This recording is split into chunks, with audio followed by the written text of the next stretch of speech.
Hello అండి. Welcome back to my channel. It's me Chandu Sai. ఈరోజు vlog ఏంటంటే about my pregnancy and miscarriages అనమాట. నాకు 2 మిస్‌క్యారేజెస్ అయినాయి అండ్ ఇద్దరు పిల్లలు పుట్టారు. తర్వాత 2 ప్రెగ్నెన్సీస్ వచ్చాయి. మొత్తం టోటల్ 2 మిస్‌క్యారేజెస్ అండ్ ప్రెగ్నెన్సీస్ అనమాట. నాకు ఫస్ట్ మిస్‌క్యారేజ్ అయింది. అదెప్పుడు ఎలా అంటే మేము మేలో పెళ్లి చేసుకున్నాము 2020 లాక్‌డౌన్ టైంలో. అండ్ 2020 ఆగస్ట్‌లోనే నేను కన్సీవ్ అయ్యాననమాట. అయినాక మా అత్తయ్య హాస్పిటల్‌నే వర్క్ చేస్తారు. అప్పుడు కోవిడ్ ఉంది గదా! ఆ టైంలో ఆమె హాస్పిటల్‌నే హాస్పిటల్‌లో ఉండే. అందరికి వాళ్ళ స్టాఫ్ అందరికీ గూడా టెస్ట్ చేశారంట. కోవిడ్ టెస్ట్ చేస్తే ఆమెకి కూడా మా అత్తకి కూడా పాజిటివ్ వచ్చింది. ఆమెకి ఈరోజు పాజిటివ్ రిజల్ట్ వచ్చేసి సాయంత్రం చెప్పిందంట. పాజిటివ్ వచ్చింది. నేను next day morning pregnancy test చేసుకున్నాననమాట. ఎందుకంటే నాకు పీరియడ్ మిస్ అయింది. ఏమో కన్ఫర్మ్ అవుతదా లేదా అని చెప్పేసి టెస్ట్ చేసుకుంటే నాకు కన్ఫర్మ్ అయింది. ప్రెగ్నెన్సీ కన్ఫర్మ్ అయింది. సో, ఆమెకి కోవిడ్ పాజిటివ్ వచ్చింది. తను హాస్పిటల్‌నే ఐసోలేట్ అయిపోయిందనమాట. ఇంటికి కూడా రాలేదు. సో, తనకి ఇంగ ఇంట్లో ఒకరికి పాజిటివ్ వచ్చిందంటే మిగతా అందరూ కూడా టెస్ట్ చేసుకోవాలి కదా! సో, నాకు మార్నింగ్ కన్ఫర్మ్ అయింది ప్రెగ్నెన్సీ. అండ్ మళ్ళీ ఒక 11 అట్లా మేము పోయి కోవిడ్ టెస్ట్ కూడా ఇచ్చినామనమాట. ఇచ్చినాక మా రిజల్ట్ ఏది ఉందో అది నెక్స్ట్ డే రావాలి. అప్పుడు 24 అవర్స్ ఉంటుండే కదా రిజల్ట్ వచ్చేది. సో, నెక్స్ట్ డే వచ్చిందనమాట మా రిజల్ట్. ఏ రోజైతే మేము టెస్ట్ చేసుకున్నామో కోవిడ్ టెస్ట్, ఆ రోజు మేము హాస్పిటల్‌కెళ్ళినాం. హాస్పిటల్‌కెళ్ళి బ్లడ్ టెస్ట్ అవి ఇచ్చినాము. ఇచ్చినాక రిపోర్ట్స్ వచ్చినాక కన్ఫర్మ్ అని తెలిసింది. తెలిసినాక మళ్ళీ నెక్స్ట్ డే మార్నింగ్ మేము వెళ్ళినామనమాట స్కానింగ్ కోసం. స్కానింగ్ కోసం వెళ్తే డాక్టర్ ఏమన్నారంటే, "హార్ట్ బీట్ తెలియట్లేదమ్మా. ఇంకొక 1 వీక్ అయినాక వచ్చి హార్ట్ బీట్ కూడా చెక్ చేపించుకో" అన్నది. సరే అన్నాం. సరే అన్నాక ఇంటికెళ్ళినాక మా రిజల్ట్ వచ్చింది ఫోన్‌లో. మా రిజల్ట్ వచ్చింది. నాకు, మా మామయ్యకి నెగెటివ్ వచ్చింది. Covid negative. మా ఆయనకి పాజిటివ్ వచ్చింది. ఇప్పుడు నేను ప్రెగ్నెన్సీ పాజిటివ్. మా ఆయన కోవిడ్ పాజిటివ్. ఎలా ఏంటి అనేది ఒక పెద్ద టెన్షన్ అయిపోయిందనమాట. తర్వాత ఇంకా ఆయన హాస్పిటల్‌కెళ్ళిండు. మెడిసిన్ అవి తెచ్చుకున్నాడు. ఇంకొక రూమ్‌లో ఐసోలేట్ అయిపోయిండు. తను ఎప్పుడైతే హాస్పిటల్‌కెళ్ళిండో అప్పుడు నాకు బ్లీడింగ్ స్టార్ట్ అయిపోయింది. నా ప్రెగ్నెన్సీ అనేది పోయింది. మా ఆయన కోవిడ్ పాజిటివ్ అని తెలవగానే అసలకి టెన్షన్ వచ్చేసింది. నాకు ఏం చేయాలో కూడా అర్థం కాలేదు ఆ టైంకి. Pregnancy positive. ఫస్ట్ ప్రెగ్నెన్సీ అంత పాజిటివ్ హ్యాపీగా ఉన్న మూమెంట్‌లో కోవిడ్ పాజిటివ్ రావడం ఏంది? అసలకి అప్పుడు సిట్యుయేషన్స్ ఎట్లా అంటే మరీ దారుణంగా ఉండే కదా ఆ టైంలో. ఇంక ఏం చేయాలో కూడా అర్థం కాలేదు. నాకు టెన్షన్‌కి బ్లీడింగ్ స్టార్ట్ అయిపోయింది అసలకి ఆ టైంలో. మళ్ళీ ఆయన హాస్పిటల్‌కెళ్ళి మెడిసిన్ తెచ్చుకున్నాక నేను చెప్పాననమాట. ఇలా నాకు బ్లీడింగ్ అవుతుంది, భయమైతుంది అంటే, "ఏం టెన్షన్ పడకు, నువ్వు హాస్పిటల్‌కెళ్ళి మళ్ళీ ఒకసారి చెక్ చేపించుకో" అని అంటే, అప్పటికి మా పేరెంట్స్‌కి చెప్పలేదు నేను. మా వదినకి చెప్పాననమాట. ఇట్లా అవుతుంది వదిన, నాకు భయమైతుంది అనేసి అంటే, తను మా పేరెంట్స్‌కి ఇన్ఫార్మ్ చేసింది.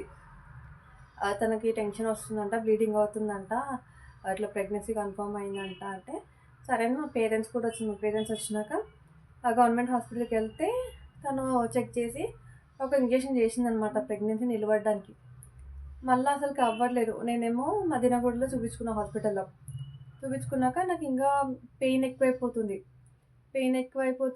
బ్లీడింగ్ అవుతుంది. అసలుకి ఏంటో అర్థం అవ్వట్లేదు.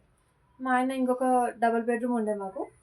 వేరే బెడ్‌రూమ్‌లో ఆయన ఐసోలేట్ అయిపోయిండు. ఆయన ఇంక బయటకి రానీకే లేదు. ఇంక మా పేరెంట్స్ తీసుకొని పోయిండ్రు. ప్రైవేట్ హాస్పిటల్ తీసుకొని పోతే, ఇంక వాళ్ళు మళ్ళా ఇంకొక ఇంజెక్షన్ ఇచ్చిండనమాట ప్రెగ్నెన్సీ ఉండడానికి. లిటరల్లీ అసలకి ఎంత దారుణం అంటే, చాలా అంటే చాలా దారుణంగా కడుపు నొప్పొచ్చింది. మనకి పీరియడ్ పెయిన్ కన్నా ఎక్కువ పెయినొస్తది. ఈ అబార్షన్ చేపించుకున్న వాళ్ళు ఎట్లా చేపించుకున్నారో తెలవదు కానీ, న్యాచురల్‌గా అబార్షన్ అయినా గూడా ఎంత నరకం తెలుసా అసలకి. చాలా అంటే చాలా పెయినొస్తది. ఇంకా మనం ఉన్ ఉండే స్టేజ్‌లో ఉన్నామా లేదా అన్న థాట్స్ కూడా అంత విపరీతంగా వస్తది. పీరియడ్ పెయిన్ కన్నా డబల్ వస్తది పెయిన్ అప్పుడు. ఇంగా డాక్టర్స్ కూడా ప్రెగ్నెన్సీ ఉండడానికి ఇంజెక్షన్ ఇచ్చిండ్రు. అయినా కాలేదు. ఇంక మా హస్బెండ్ చెప్పిన, "నా వల్ల అవ్వట్లేదు అసలు, చాలా పెయిన్ వస్తుంది" అని అంటే, తను "ఉండనిలే, ఉంచుకో, ఏం కాదు, పెయినే కదా, కొంచెం భరించన్నాడు." నాకెంత పెయిన్ వచ్చేది ఆయనకు తెలియట్లేదు అక్కడ. ఆయనేమో అక్కడ ఐసోలేట్ అయిపోయాడు. ఇక్కడ నేను మా పేరెంట్స్, మా మామయ్య. ఆళ్ళ ముగ్గురు నా బాధ చూస్తున్నారు. నా బాధ అర్థమవుతుంది. కానీ మా ఆయనకు మాత్రం అర్థం అవ్వట్లేదు. ఇంక సరే అనేసి మా డ్యాడీ, మా మామయ్య ఫోన్ చేసి, "ఆ పిల్ల తట్టుకోవట్లేదు నొప్పికి" అని చెప్పేసి మళ్ళా ప్రెగ్నెన్సీ పోవడానికి ఆల్మోస్ట్ 50% ప్రెగ్నెన్సీ పోయింది. పోయినా కూడా నిలబెడితే ఏం లాభం లేదని చెప్పేసి ప్రెగ్నెన్సీ పోవడానికి టాబ్లెట్ ఇచ్చిండనమాట డాక్టర్. అలాగా నెక్స్ట్ డే మొత్తం క్లియర్ అయిపోయింది. అయిపోయినాక మళ్ళీ ఒకసారి ఒక 1 వీక్ అయినాక స్కాన్‌కి రమ్మంటే స్కాన్‌కి వెళ్ళినాక డాక్టర్ ఏమన్నదంటే, "నీకు లోపల ఇంకా బేబీవి ప్రెగ్నెన్సీ ఏవైనా అవి క్లాట్స్ అక్కడక్కడ ఉన్నాయి. అవి క్లియర్ చేయాలి. ఒక 40,000 అట్లా పే చేయాలి. పే చేస్తే 1 డేలో క్లియర్ చేసేస్తాం మేము. లోపలికి చిన్న కెమెరా లాంటిది పంపించేసి మొత్తం దాన్ని చెక్ చేసి క్లీన్ చేసేస్తాం" అన్నది.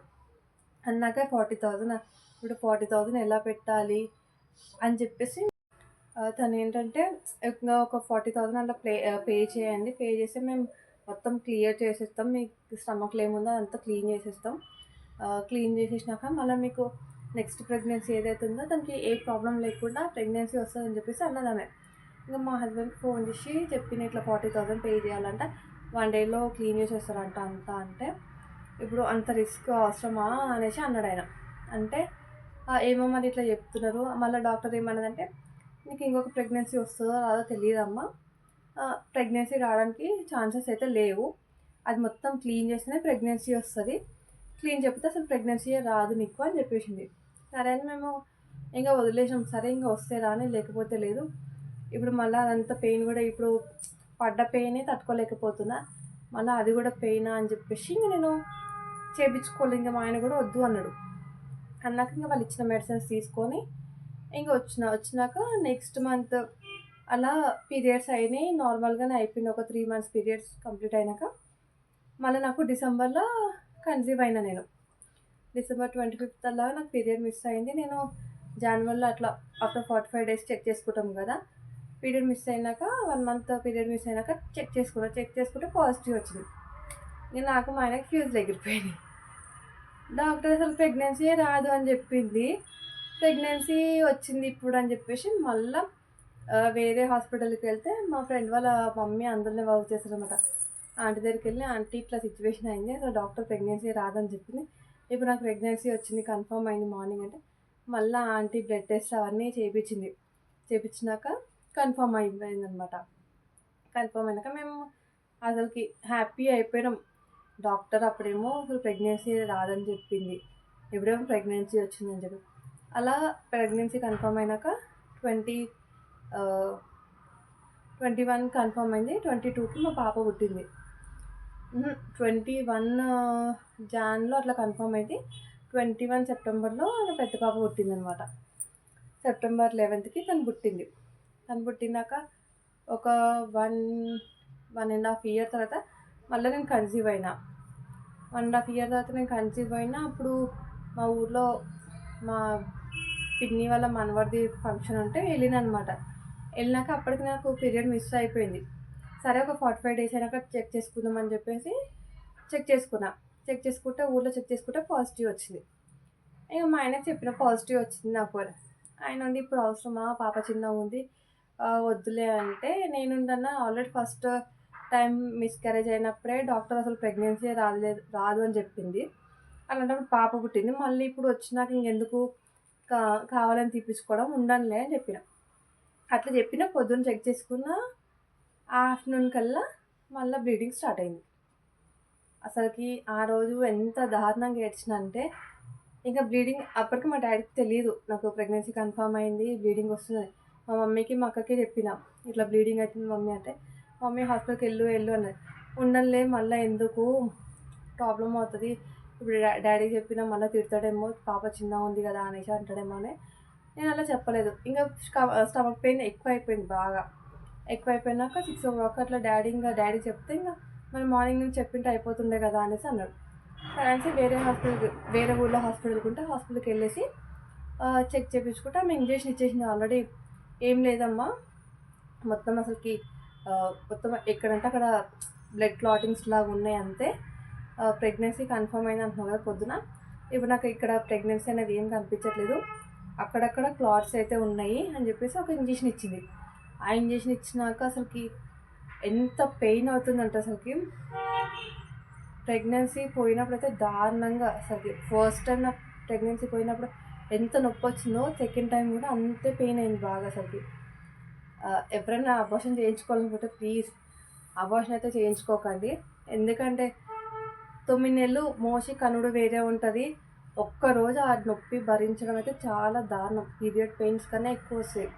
ఈ అబార్షన్ చేయించుకున్న వాళ్ళు ఎట్లా చేయించుకుంటారో, వాళ్ళకి అసలు నొప్పి రాదో తెలియదో కూడా నాకు తెలియదు. కానీ చాలా వరకు చూస్తాను నేను, ఎవరైనా అబార్షన్ చేయించుకున్నాం అది ఇది ఎట్లా చేయించుకుంటారు అసలుకి అబార్షన్. నార్మల్గా అబార్షన్ అయితేనే అంత పెయిన్ అవుతుంది. మాటి మాటికి ఇంకా ప్రెగ్నెన్సీ వచ్చినప్పుడల్లా అబార్షన్ చేయించుకుంటే అసలుకి ఎంత ఆ నొప్పి భరిస్తారా, లేకపోతే వాళ్ళకి అసలు పెయినే అనేది రాదా నాకు తెలియదు ఇప్పటి వరకు. అట్లా ప్రెగ్నెన్సీ పోయింది. మళ్ళా నేను హైదరాబాద్కి వచ్చినాక వేరే హాస్పిటల్లో చూపించుకుంటే డాక్టర్ థైరాయిడ్ ఉందా అంటే ఉంది, కానీ చిన్నప్పుడు థైరాయిడ్ అయిపోయిందంట. వేరే హాస్పిటల్లో చూపించుకుంటే మెడిసిన్ ఆపేసేయమన్నారు. ఇంకా అందుకే వేసుకోవట్లేదు అని చెప్తే మనకు థైరాయిడ్ టెస్ట్ చేస్తే థైరాయిడ్ ఎక్కువ ఉంది. సో థైరాయిడ్ వల్ల నాకు ప్రెగ్నెన్సీ అనేది పోయింది. ఫస్ట్ ప్రెగ్నెన్సీ ఏమో నేను బాగా టెన్షన్ పడడం వల్ల ప్రెగ్నెన్సీ పోయింది.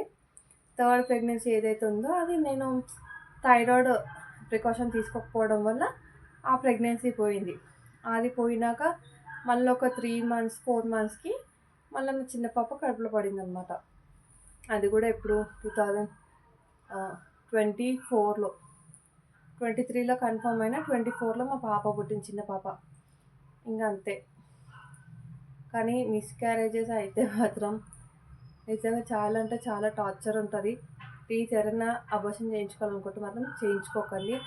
ఎంత నొప్పి అయినా సరే భరించేయి, 9 నెలలు మోసి కనండి. అంతేగాని అబార్షన్ అయితే చేయించుకోకండి.